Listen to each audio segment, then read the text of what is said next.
Hello दोस्तों, हमारे YouTube channel study Avon academy में आपका स्वागत है। मैं हूं ब्रिजेंद्र राजभर। इस वीडियो में हम अध्याय फर्स्ट के बाकी बचे टॉपिक को पढ़ेंगे।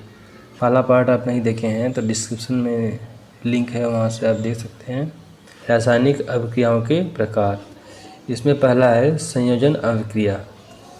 इस अभिक्रिया में दो या दो से अधिक अभिकारक मिलकर एकल यानी कि एक उत्पाद बनाते हैं। इसके उदाहरण देखते हैं। कोयले का दहन, एक कोयला को सी से दिखाएंगे, सी से कार्बन, कोयले में पूरी तरह कार्बन होता है, तो C+O2 ये रिएक्शन होके CO2 बनता है। उसी प्रकार है जल का निर्माण, 2H2 + O2 रिएक्शन करके H2O बनते हैं। पिछले वीडियो में जब हम समीकरण को संतुलित कर रहे थे तो वहाँ पे एक पॉइंट मिस हो गया था।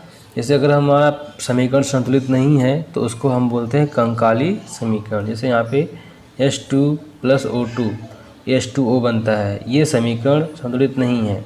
अगर हम इसको संतुलित करेंगे तो इस प्रकार हो जाएगा 2H2 + O2 = 2H2O। ये हमारा समीकरण बनेगा। फिर उसकी हम भौतिक अवस्था को भी प्रदर्शित करेंगे। तो ये हमारा संतुलित समीकरण है, और ये जो संतुलित नहीं है उसको हम बोलेंगे कंकाली समीकरण। दूसरा है वियोजन अभिक्रिया। इस अभिक्रिया में एक अभिकारक दो या दो से अधिक उत्पाद में विभक्त हो जाता है। यह 3 प्रकार का होता है: ऊष्मीय वियोजन, वैद्युत वियोजन और प्रकाशीय वियोजन। अब हम देखते हैं ऊष्मीय वियोजन। ऊष्मीय वियोजन क्या होता है? अभिकारक का ऊष्मा द्वारा वियोजन हो जाना। अभिकारक को हम ऊष्मा देते हैं या गर्म करते हैं तो वह दो या दो से अधिक उत्पाद में बट जाता है। जैसे CaCO3 को हम ऊष्मा दिए, इसको बोलते हैं चूना पत्थर। इसको हम जब गर्म करते हैं तो CaO बनता है। ये बिना बुझा हुआ चूना का सूत्र है, प्लस CO2 यानी कि कार्बन डाइऑक्साइड गैस बनती है। सेकंड है वियोजन। अभिकारक में विद्युत धारा प्रवाहित होने से दो या दो से अधिक उत्पाद में विभक्त होना। इसमें हम विद्युत धारा प्रवाहित करते हैं किसी अभिकारक में तो वह दो या दो से अधिक उत्पाद बन जाता है। जैसे H में विद्युत धारा प्रवाहित करते हैं तो हाइड्रोजन गैस और ऑक्सीजन गैस बनती है। तीसरा है प्रकाशीय वियोजन। सूर्य के प्रकाश की उपस्थिति में अभिकारक का वियोजन होना। जैसे सिल्वर नाइट्रेट को हम सूर्य के प्रकाश में अगर रख दें तो Ag और Cl सिल्वर और क्लोराइड में विभक्त हो जाता है। इस अभिक्रिया का उपयोग श्याम श्वेत फोटोग्राफी में किया जाता है। तीसरा है विस्थापन अभिक्रिया। इस अभिक्रिया में अधिक क्रियाशील तत्व किसी यौगिक में उपस्थित कम क्रियाशील वाले तत्व को विस्थापित कर देता है। जैसे Fe को हम रिएक्शन कराते हैं CSO4 से तो FeSO4 बनता है।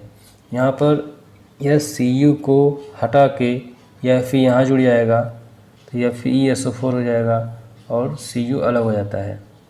टाइप के अभिक्रिया को बोलते हैं विस्थापन अभिक्रिया।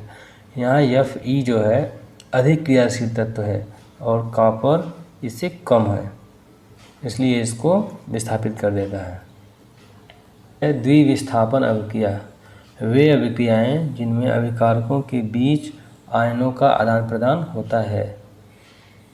जैसे Na2SO4 + BaCl2 ये रिएक्शन करा के BaSO4 बनता है प्लस 2NaCl बनता है। यहाँ पर जब आयन में टूटते हैं तो Ba +2 का चार्ज है, SO4 का -2 का चार्ज है, तो ये मिलकर एक अलग यौगिक बनाते हैं BaSO4 और Na और Cl मिलकर NaCl बनाते हैं। इसमें दो अभिकारकों के बीच विस्थापन होता है, इसलिए इसे द्विविस्थापन अभिक्रिया कहते हैं। पांचवा है उपचयन और अपचयन अभिक्रियाएं। उपचयन क्या होता है? उपचयन ऑक्सीजन की वृद्धि होना या हाइड्रोजन का ह्रास होना। ह्रास मतलब कमी होता है। या तो जब किसी पदार्थ में ऑक्सीजन जुड़े या किसी पदार्थ से हाइड्रोजन अलग हो जाए तो उसे हम बोलते हैं उपचयन अभिक्रिया। जैसे CO2 ये मिलकर CO2 बनता है।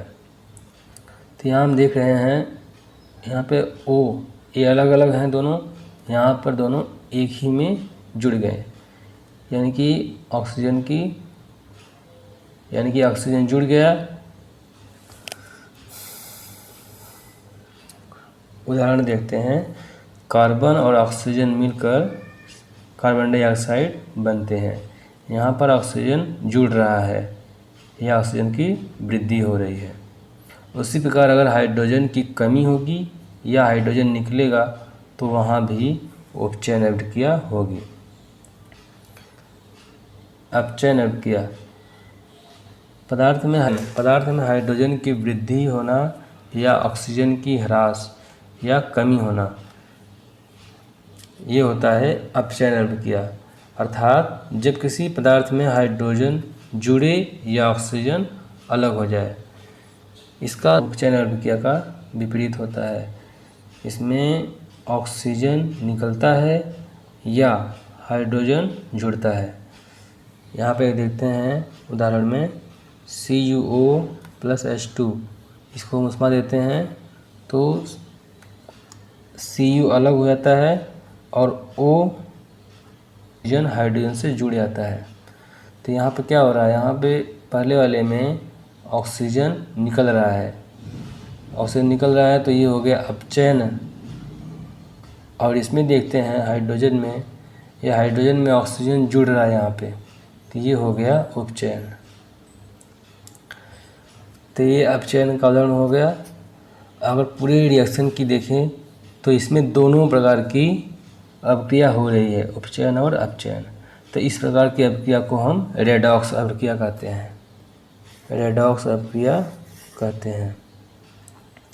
जब एक ही अभिक्रिया में उपचयन और अपचयन दोनों हो रहा हो तो उसे रेडॉक्स अभिक्रिया या उपचयन अपचयन अभिक्रिया कहते हैं। इसका एक और उदाहरण है ZnO+C = Zn+CO। यहाँ पे देखते हैं, यहाँ ऑक्सीजन अलग हो रहा है तो ये अपचयन हो गया, और इसमें ऑक्सीजन जुड़ रहा है तो ये उपचयन हो गया। इसी प्रकार बुक में आप और रिएक्शन को देख सकते हैं। नेक्स्ट टॉपिक है रासायनिक अभिक्रिया के प्रकार ताप के आधार पर। तो ताप के आधार पर अगर हम रासायनिक अभिक्रिया को बांटेंगे तो ये दो प्रकार का होता है, ऊष्माक्षेपी अभिक्रिया और ऊष्माशोषी अभिक्रिया। जिन अभिक्रियाओं में उत्पाद के निर्माण के साथ साथ ऊष्मा का भी उत्सर्जन होता है तो उसे ऊष्माक्षेपी कहते हैं। उदाहरण देखते हैं, बिना बुझा हुआ चूना लेते हैं और उसमें हम जल डालते हैं तो CaOH का होल ट्वाइस ये बुझा हुआ चूना बन जाता है, और प्लस ये ऊष्मा भी इसमें निकलती है।